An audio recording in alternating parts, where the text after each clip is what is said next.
I've owned a lot of GoPros over the years, and whilst they've changed quite a lot compared to when they first came out, year upon year they don't change that dramatically, which is why I've probably been happy to stick with my GoPro 7. The GoPro Hero 9 is now out, and yes, it does have a few new features compared to the GoPro Hero 8, but in this video I'm going to give you 9 reasons why you might want to consider buying the Insta360 1R instead.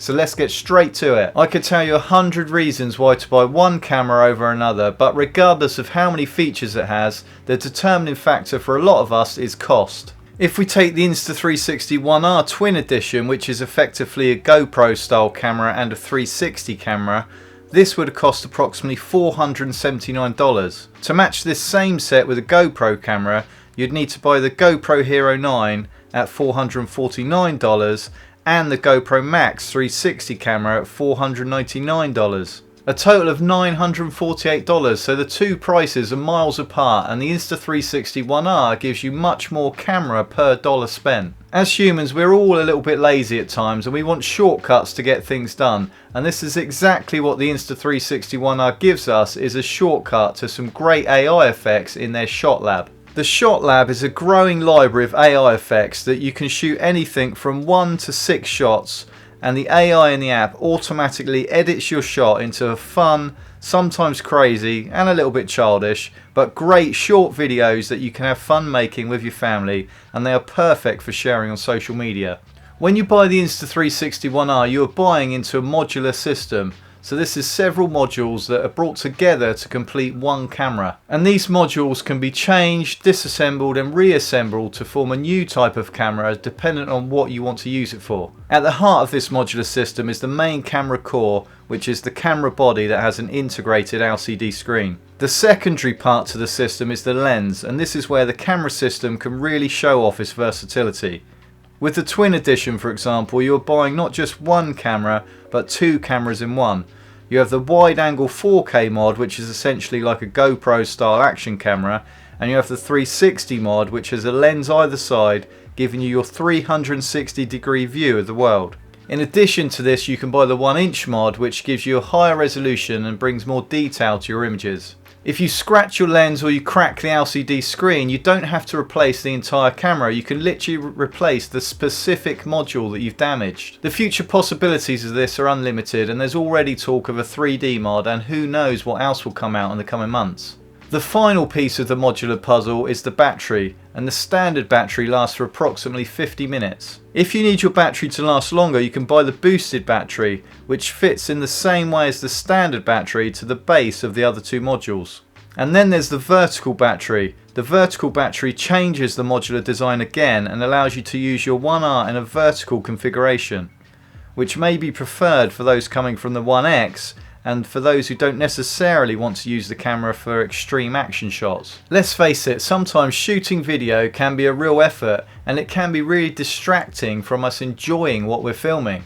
We don't always want filming an event to take away from the enjoyment of the event itself, but unfortunately that does tend to happen.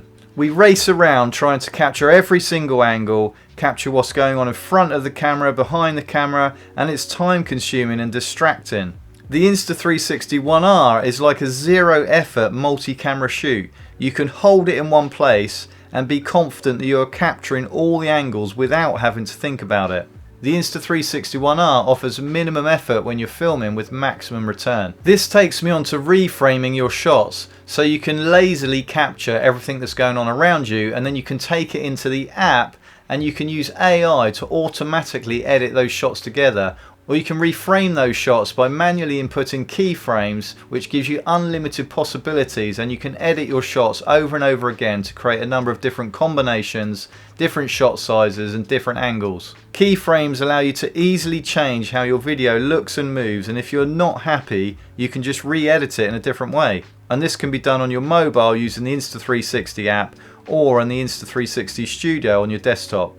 There is no question that GoPro has a bigger range of camera mounts and accessories for their cameras. But the Insta360 1R has a GoPro style finger mount on their mounting cage, so it's compatible straight out the box with the entire GoPro mounting accessory range. On top of this, Insta360 have a dedicated 360 range of accessories specifically designed for 360 camera use. As well as a number of selfie sticks, there is also a dedicated tripod, a bullet time handle, a bike back bar mount for no drone no problem shots, a dive case, a storage case, the vertical and boosted battery that we talked about, an aerial mod, a mic adapter, a cold shoe mount, and the list just keeps growing and growing. People nowadays have high expectations when you show them videos, and it's amazing how numb we've become to some incredible shots that 5 years ago would have blown our mind. With GoPro shots, a lot of the time the magic is destroyed because your attention is drawn to the selfie stick. With the Insta360 1R, the absence of the selfie stick is the one thing that keeps people intrigued. You can still show people shots where they say, how did you do that? Where's the camera? How is that mounted? Is that green screened? I love shots with the Insta360 1R where people keep guessing as to how it was shot. And some are right, some are wrong. It doesn't matter. It's the conversation and the discussion that keeps the magic alive. You can't have an action camera nowadays without slow motion, and the Insta360 1R gives you a number of slow motion options. With the 360 mod you can shoot 4K at 50 frames per second and 3K at 100 frames per second. And if you use the 4K mod you can shoot 4K at 60 frames per second and 1080 at 200 frames per second. Coupled with this, you can even have slow motion where it didn't exist before and where you didn't shoot in slow motion with their new feature, which is the freeze frame. The freeze frame takes a normal speed video and it creates a short slow motion video from it using freeze frame, which interpolates the footage and creates new frames to slow down the shot. There has never been a better time for any camera to have live streaming and webcam capability, and the Insta360 1R has both, but not just in standard view but in 360 view. As a webcam, the 360 mod allows you to use both the front and rear facing cameras at the same time, so you can see people sat at both sides of a desk, for example. If you use the 4K mod, the camera automatically detects how many people are in frame and automatically zooms in or out accordingly. With 360 live streaming, there are two modes that you can use. There is one where the user controls where the 360 camera looks, and there is one where the viewer has the control of the camera and they can determine what part of the 360 image they look at in the live stream. When you buy an Insta360 1R, you're buying a camera, but you're also buying into a brand that constantly strives to improve their cameras. And they do this by listening to the feedback of their customers and constantly putting out lots, I mean lots of updates. Another new app update, another big update video. We've just seen a big update, 10 highlights of all their new features, another big update. The 1R that you buy today is totally different to the 1R that you'd have bought 6 or 7 months ago in terms of image quality, in terms of features. So much has changed and improved since it was first brought out. As I've said in previous videos, ultimately you have to make your own mind up when it comes to choosing what camera you're going to buy.